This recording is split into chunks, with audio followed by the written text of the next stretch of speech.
Assalamualaikum warahmatullahi wabarakatuh. Kami dari kelompok 2 akan mempresentasikan tentang pemetaan literatur. Kami beranggotakan 2 orang. Yang pertama ialah saya sendiri, Afri Robiansyah Khoir, dan yang kedua Mbak Isnaini Ina Anissa. Oke, langsung saja ke materinya. Yang pertama ialah literatur. Pencarian literatur.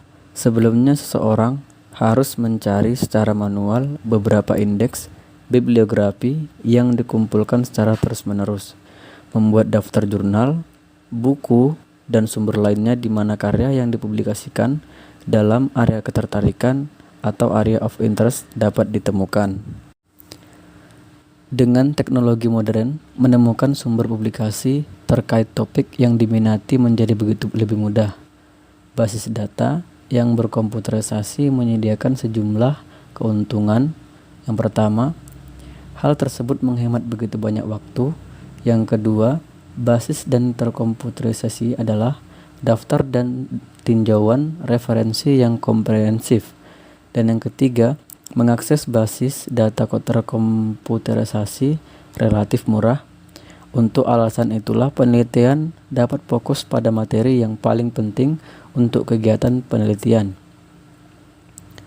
Anda akan mendapatkan manfaat dengan menghabiskan sebagian waktu untuk mempelajari sumber-sumber online yang tersedia di perpustakaan Anda.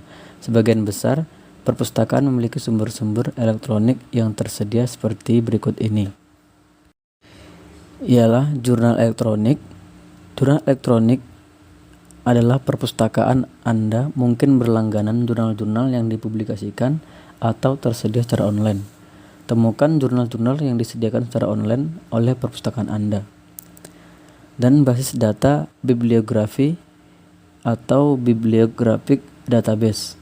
Basis data bibliografi hanya menampilkan kutipan bibliografi, yaitu seperti nama penulis, judul artikel atau buku, sumber publikasi, tahun, jilid, dan nomor halaman.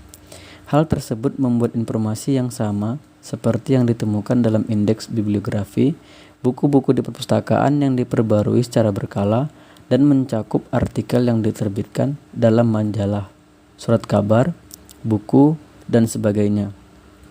Beberapa indeks yang bermanfaat disediakan dalam lampiran pada bab ini. Selanjutnya ialah basis data abstrak. Basis data abstrak juga menyediakan abstrak atau ringkasan artikel, namun tidak menyediakan teks penuh dari sumber dari suatu artikel atau naskah tersebut. Selanjutnya, evaluasi literatur. Mengakses sistem online dan mencari literatur dalam area ketertarikan akan memberikan bibliografi yang komprehensif pada subjek. Karena pencarian literatur terkadang dapat memberikan hasil sebanyak 100 atau lebih. Anda harus hati-hati dalam memilih buku atau artikel yang relevan. Sekilas judul artikel atau buku akan menunjukkan manakah sumber yang terkait dan manakah sumber lain yang sepertinya tidak penting untuk studi yang dipertimbangkan. Abstrak dari suatu artikel biasanya memberi ulasan dari tujuan studi. Strategi penelitian umum. Temuan dan kesimpulan abstrak yang baik memberikan informasi yang cukup bagi Anda untuk menentukan apakah suatu artikel relevan untuk studi ataukah tidak. Yang selanjutnya, bagaimana pendekatan tinjauan literatur. Kualitas tinjauan literatur bergantung pada pemilihan yang berhati-hati dan membaca buku jurnal profesional dan akademik, laporan tesis atau disertasi, acara konferensi, naskah yang tidak dipublikasikan, dan lainnya pada umumnya. Buku dan jurnal akademik adalah sumber informasi yang paling berguna. Sumber-sumber lain seperti jurnal profesional, laporan, dan surat kabar yang juga bermanfaat karena mereka dapat menyediakan informasi nyata yang spesifik tentang pasar, industri, dan perusahaan. Oleh karena itu, sebagai sebuah aturan, Anda perlu menggunakan kombinasi sumber-sumber informasi. Kombinasi sumber informasi yang tepat tergantung pada sifat dan tujuan dari penelitian Anda. Yang selanjutnya, buku teks. Buku teks adalah sumber teori yang berguna dalam area tertentu. Keuntungan buku teks adalah bahwa hal tersebut dapat mencakup berbagai topik yang luas. Buku teks dapat mencakup topik jauh lebih lengkap dibanding artikel, sehingga buku teks menawarkan titik awal yang baik untuk menemukan sumber yang lebih terperinci seperti artikel jurnal, tesis, atau disertasi. Dan naskah yang tidak dipublikasikan. Kekurangan buku teks adalah bahwa buku teks kurang pembaruan atau update dibanding jurnal. Sedangkan jurnal, baik jurnal profesional dan akademik, merupakan sumber penting informasi terkini. Artikel dalam jurnal akademik biasanya sudah ditinjau oleh sejawat. Hal tersebut berarti bahwa artikel tersebut telah ditelaah oleh ahli dalam bidang yang sama sebelum diterima untuk dipublikasikan. Artikel tinjauan, review artikel yang mungkin berisi meta-analisis atau tidak jenis analisis data yang mana hasil dari beberapa studi dikombinasikan dan dianalisis seakan-akan artikel tersebut adalah hasil satu studi besar. Meringkas temuan penelitian sebelumnya untuk menginformasikan kepada pembaca akan keberadaan penelitian saat ini. Terus disertasi. Disertasi seringkali mengandung tinjauan lengkap dari informasi dalam bidang tertentu. Sebagian besar disertasi meliputi beberapa bab empiris. Bab-bab tersebut seringkali memiliki struktur dan karakteristik yang sama seperti artikel jurnal akademik. Perhatikan bahwa tidak semua bab empiris dari sebuah disertasi pada akhirnya diterbitkan dalam jurnal akademik. Selanjutnya, acara konferensi. Acara konferensi berguna untuk menyediakan penelitian terkini atau penelitian yang belum dipublikasikan. Acara konferensi sangat up to date. Untuk itu sumber informasi ini cukup penting jika Anda sedang bekerja pada bidang atau rumah baru. Tidak semua naskah yang dipresentasikan dalam konferensi akhirnya dipublikasikan dalam jurnal akademik, sehingga Anda harus dikritis dalam menilai kualitas sumber informasi tersebut. Selanjutnya, naskah yang tidak dipublikasikan. Apa mendefinisikan naskah yang tidak dipublikasikan? Sebagai sumber informasi apapun yang secara tidak resmi diterbitkan oleh individu, penerbit, atau perusahaan lain. Contohnya seperti naskah yang tidak diterbitkan dalam makalah yang diterima untuk publikasi, namun dalam surat kabar, data dari studi yang tidak diterbitkan, surat naskah yang sedang dipersiapkan, dan komunikasi personal termasuk email. Naskah yang tidak dipublikasikan seringkali sangat up to date, seperti laporan, surat kabar, dan internet. Terima kasih. Presentasi selanjutnya akan dipresentasikan oleh Mbak Isnaini. Dipersilakan. Assalamualaikum warahmatullahi wabarakatuh.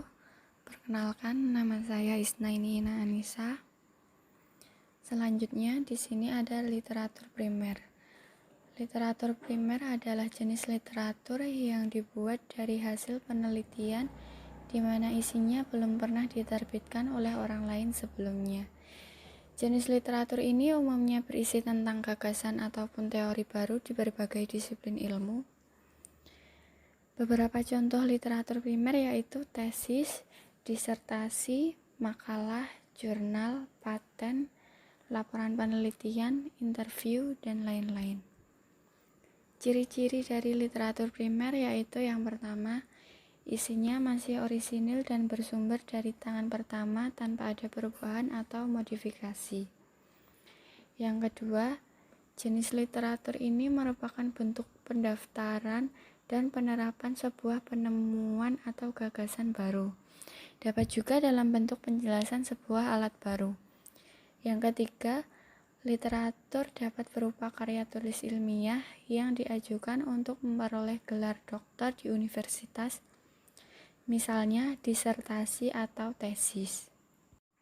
Lalu ada literatur sekunder. Pengertian dari literatur sekunder adalah jenis literatur yang isinya dibuat dengan menggunakan rujukan dari literatur primer Biasanya dalam literatur jenis ini terdapat teori-teori atau gagasan yang telah ada sebelumnya dan cenderung tidak menjelaskan mengenai temuan baru. Beberapa contoh yang termasuk literatur sekunder yaitu indeks, abstrak, ensiklopedia, majalah, surat kabar, buku pedoman, dan lain-lain. Ciri-ciri dari literatur sekunder tersendiri yaitu yang pertama, jenis literatur ini tidak berasal dari tangan pertama. Yang kedua, informasi di dalam literatur ini berasal dari sumber primer yang telah dimodifikasi atau ditafsirkan. Yang ketiga, literatur ini bersifat informasi yang berhubungan dengan dokumen primer, namun disajikan dalam bentuk yang lebih mudah digunakan bagi para pembaca. Yang keempat, jenis literatur ini diterbitkan dengan lebih informatif karena didukung informasi dari dokumen lain. Selanjutnya, ada literatur tersier. Jenis literatur ini berisi tentang informasi yang berupa petunjuk untuk bisa mendapatkan literatur sekunder. Beberapa jenis literatur tersier diantaranya pedoman literatur, direktori, daftar indeks, dan lain-lain.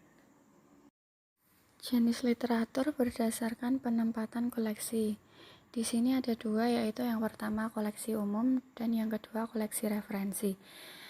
Koleksi umum jenis literatur ini terdiri dari berbagai jenis buku untuk tingkat pembaca dewasa.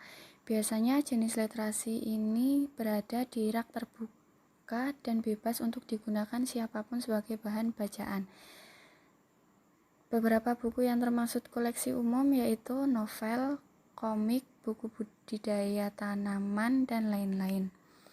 Yang kedua, koleksi referensi. Jenis literatur ini biasanya berisi kumpulan informasi yang dapat menjawab pertanyaan secara langsung, misalnya kamus, ensiklopedia, buku pedoman, direktori, dan lain-lain. Selain itu, koleksi referensi juga dapat berupa kumpulan informasi yang merujuk pada sumber informasi lainnya, misalnya bibliografi, katalog, dan lain-lain. Selanjutnya, jenis literatur berdasarkan sifatnya. Jenis literatur berdasarkan sifatnya itu ada 3, yaitu yang pertama dokumen tekstual, yang kedua dokumen non-tekstual, yang ketiga dokumen campuran. Dokumen tekstual yaitu jenis literatur yang di dalamnya terdapat informasi berbentuk teks yang dapat dibaca oleh penggunanya. Dokumen non-tekstual yaitu jenis literatur yang di dalamnya terdapat informasi dalam bentuk gambar, suara, foto, dan lainnya.